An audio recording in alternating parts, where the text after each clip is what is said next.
जय जगन्नाथ नमस्कार।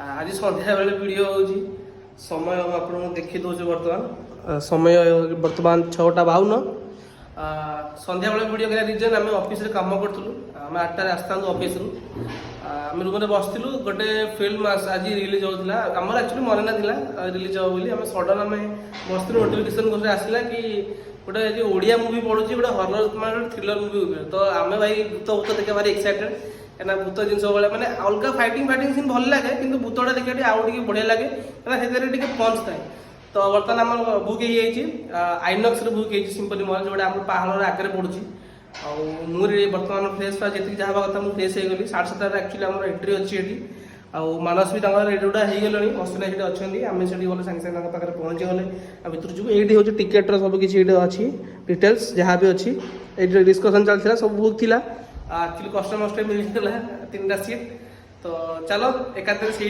जा देखा कहीं आमर एक्चुअली आम आग पच कि ठीक नहीं आम सागे सागे बसु सागे सागे प्लानिंग है सागे सागे चल एकाथरे फिल्म हल कि सागे सागे चल दुबई तुम जुआड़े चल चल कि सागे सागे तो जिनस है आम जस्ट बाहर जीवु तो ब्लॉग सेमती बनिक रुहतु शेष पर्यटन जहाँ किसी हम मुझे निहत भाई आप सेयार करी तो डेली ब्लॉग कले तो अवस्था है तुम भाई खाओ पिओ छिंक डिओ जहाँ भी कर सब किसी आड़ करा पड़ो तो चलते जल्दी जल्दी आम बाहर जीवु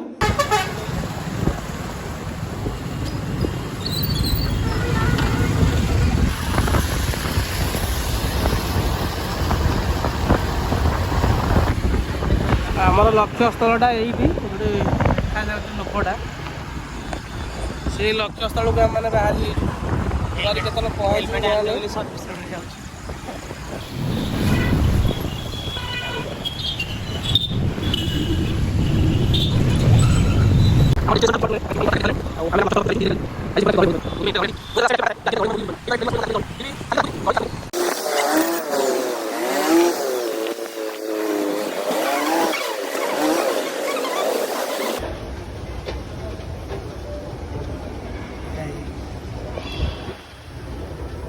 ऊपर बस आसी ना 1.5 घंटार अपेक्षा पर आसी जस्ट पहुँच गले आगे मानस पछे पछे मु चलो आज केमी कौन एक्सपीरियंस रोचे देखा सेमती ओडिया फिल्म देखा एत मजा न थाए माने रीडिंग वगैरह सब देखिए लगुच मुवी टी से थ्रिलर हो तो चलो जहाँ किसी भी आप तो सेयार कर सब तो बन दिखाँ बस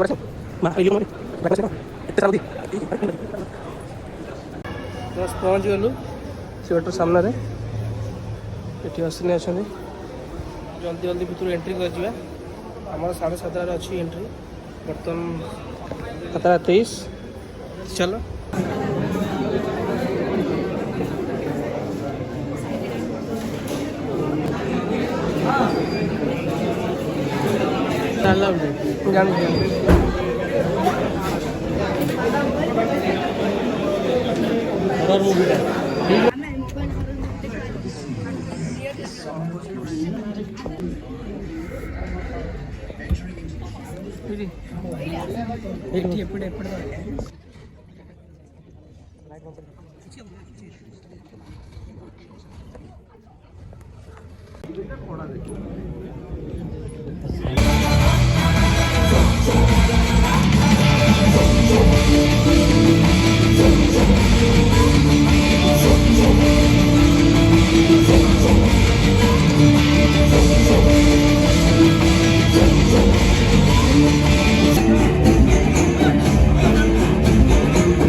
मुवी देखा सरला एक्चुअली मुवीटा भल थी अश्विनी कौन कहे ओवराली जब देखा गले ओडिया इंडस्ट्री में एमती कम देखा मिलूनी बहुत कम पैसा खर्च हो सत किंतु भल कर गोटे लव स्टोरीटा को लेकिन गोटे हरर कर जोटा कि फाइनाली भल था आने सब मिक्स अच्छे फाइनाल मत तो एक्चुअली फुली भल लगे डर भी लगुच मजा भी अल्प खंडे अच्छी सहित माने माने मन भर भय रोज कौन हम स्टोरीटा आगे आम भाभी दूँ किंतु भल सस्पेन्स भी रखी बढ़िया भल लगे आमको अधिक इंटरेस्टिंग लगे से କାହିଁକିନା ଆକ୍ଚୁଆଲି ଓଡ଼ିଶା ଇଣ୍ଡଷ୍ଟ୍ରିରେ DI କଲର୍ ଗ୍ରେଡ଼ିଂ ଆଉ ଲାଇଟିଂ ବଗେରା ସବୁ କିଛି ଅନ୍ ପରଫେକ୍ଟ ପୁରା ଟପ୍ ନଚ୍ରେ ଅଛି। ତ ଖୁସି ଲାଗୁଛି ଓଡ଼ିଶାରେ ବି ଏମିତି କିଛି କଲର୍ ଗ୍ରେଡ଼ିଂ ବାହାରିଲାଣି, ଏମିତି ଲାଇଟିଂ ସହିତ ସେଟଅପ୍ ସହିତ ମୁଭି ହେଇପାରୁଛି। ତ ବାବୁସାନଙ୍କ ଭାଇଙ୍କ ମାନେ ମୁଭିଟା ହିଁ ଆକ୍ଚୁଆଲି ବେଷ୍ଟ ଥିଲା। ତ ଭଲ ତ ଲାଗିଲା ଭାଇ, ମୋତେ ବହୁତ ଭଲ ଲାଗିଲା। ଅଶ୍ୱିନୀକି ଭଲ ହିଁ ଲାଗିଛି। ଓଡ଼ିଶାରେ ଏ ଜିନିଷ ନୂଆ ଦେଖିବାକୁ ମିଳୁଛି ତ ଭଲ ଅଛି। ଆଗରୁ ଏଇ ଓଡ଼ିଆ ଇଣ୍ଡଷ୍ଟ୍ରି ମାନେ ଆମର ବାହାରକୁ ଯାଉଥିଲେ ଏଇ କାମ ସବୁ କରିବା ପାଇଁ, ତ ଓଡ଼ିଶା ପିଲା ସବୁ ଉନ୍ନତି କଲେଣି। ଯାହା ହଉ ଭଲ ଯେ ରଶ୍ମିରଞ୍ଜନ ଦାସକୁ ଏଠି ଦିଆହେଉଛି କ୍ରେଡ଼ିଟ୍। କାହିଁକିନା ସେ ହିଁ ଗୋଟେ ଲୋକ ଯିଏ ଟୋଟାଲି ମୁଭି କି ଗ୍ରେଡ଼ିଂ କରିଥିଲେ। ଆଉ ଆ ଦେହରେ BGM ଆଉ ସାଉଣ୍ଡ ଓଡ଼ିଶାରେ ଏଇଟା ପୁରା ବେଷ୍ଟ ହେଇଛି। ଏଇଟା ଆକ୍ଚୁଆଲି ସବୁ କିଛି ମାନେ ଟପ୍ ନଚ୍ ଥିଲା, ଖାଲି ଗୋଟେ ଜିନିଷ ଥିଲା ମାନେ କିଛି ଯୁକ୍ତି ଥିଲା, କିଛି ମାନେ ଲାଇକ୍ 5-6 ମାସ ତଳେ କିଛି ଗୋଟେ ଯୁକ୍ତି ଥିଲା କି ଓଡ଼ିଶାରେ କେହି ଗ୍ରେଡ଼ିଂ କରିପାରନ୍ତିନି, DI ଚଲେଇ ପାରନ୍ତିନି। ତ ସେମାନଙ୍କ ମୁହଁକୁ ପୁରା ଜାବଡ଼ା ମାରିଲା ଭଳିଆ ଗୋଟେ ଭିଡ଼ିଓ ହେଇଛି। ପୁରା ଖୁସି ଲାଗିଲା ଦେଖିକି, କାହିଁକିନା ଭାଇ ଓଡ଼ିଶାରେ ଏତେ ବଡ଼ ଇମ୍ପ୍ରୁଭମେଣ୍ଟ ଭାଇ, ହ୍ୟାଟ୍ସ ଅଫ୍। ତ ଚାଲ ଆଜି ପାଇଁ ଏତିକି, ଯାହା କିଛି ଥିଲା ଆପଣଙ୍କ ସହିତ ସେୟାର କଲୁ। ଆଉ ଆମେ ବି ବାହାରି ଗଲୁ, ଚାଲ ଗୁଡ୍ ନାଇଟ୍। କାହିଁକିନା ସମୟ ବି ବର୍ତ୍ତମାନ ଆପଣ ଦେଖେଇ ଦେଉଛି, ସମୟ ଆସିକି ଗଲାଣି 10:57। ନାଇଟ୍ ଶୋ ପାଇଁ କେତେ ଲୋକ ଭିଡ଼ ଦେବେ? ଲୋକ ଉପରେ ଭିଡ଼, ତଳେ ଭିଡ଼, ସବୁ ଭିଡ଼। ତ ଚାଲ ଆଜି ପାଇଁ ବ୍ଲଗ ଏତିକି। ଆଉ ଟାଇମ୍ ଦେଖ, ଟାଇମ୍ 11ଟା ଲୋକ ଭିଡ଼। ଏଇଟା ଓଡ଼ିଆର ରଜରେ ରଜ ପର୍ବ ନା, ସେଥିପାଇଁ ଲୋକ ଭିଡ଼ ହଉଛନ୍ତି। ଭାଇ ଆମର ତ ରଜ ହେଇଗଲା, ତେଣୁ ଆପଣମାନେ ଯଦି ରଜ କରିବା ଚାହୁଁଛନ୍ତି ଆପଣମାନେ ବି ଆସନ୍ତୁ। ସବୁ ରଜରେ ଓଡ଼ିଆ ସବୁ ହିରୋ ମାନଙ୍କର ଗୋଟେ ଗୋଟେ ଫିଲ୍ମ ଆସି ଯେମିତି ସେଥିପାଇଁ ଭିଡ଼। ଆମର ଟିକେ ଲାଟେଷ୍ଟ ଆଗରୁ ଦେଖିଲୁ, ଟିକେ ବଢ଼ିଆ ଲାଗିଲା। ଆଉ ରିଭ୍ୟୁ ସବୁ ଡର ବି ଲାଗିଲା, ସବୁ ଅଛି, ସବୁ ମିଶାମିଶି ହେଇକି ଅଛି। ଆଉ ମାନେ ଲଭ୍ ଷ୍ଟୋରିଟା ବି ତା ଭିତରେ ଅଛି, ଆଉ ତା ଭିତରେ ଡର ଅଛି, ମଜା ସିନ୍ ଅଳ୍ପ ଗୋଟେ ଅଛି, ସବୁ ମିଶିକି ଅଛି। ଭଲ ଲାଗିଲା। ଇଣ୍ଟରଭାଲ ପରେ ବହୁତ ଭଲ ଲାଗିଲା। ଭାଇ ଆମର ତ ରଜ ଏମିତି କଟିଲା, ବହୁତ ମଜା ମସ୍ତିରେ। ଆଉ ନିହାତି ଭାବେ ଥରଟେ ଆପଣ ମୁଭି ଚେକ୍ କରନ୍ତୁ, ବୋଉ ବୁଟୁ ଭୂତ। ବାବୁସାନ ମହାନ୍ତି ଭୂତ ଲାଗୁଥିବ ବୋଲି, ବାବୁସାନ ହିଁ ଆଥିରେ ଭୂତ। ଦେଖିଆ ଆକ୍ଚୁଆଲି ହଲିଉଡ୍ ଏଟା ଫାଷ୍ଟ ଫିଲ୍ମ ଯିଏକି କପି ହେଇନି, ମତେ ବହୁତ ଭଲ ଲାଗିଲା। ମାନେ ତେଲୁଗୁ ଫିଲ୍ମ କପି କିଛି କରିନାହାନ୍ତି।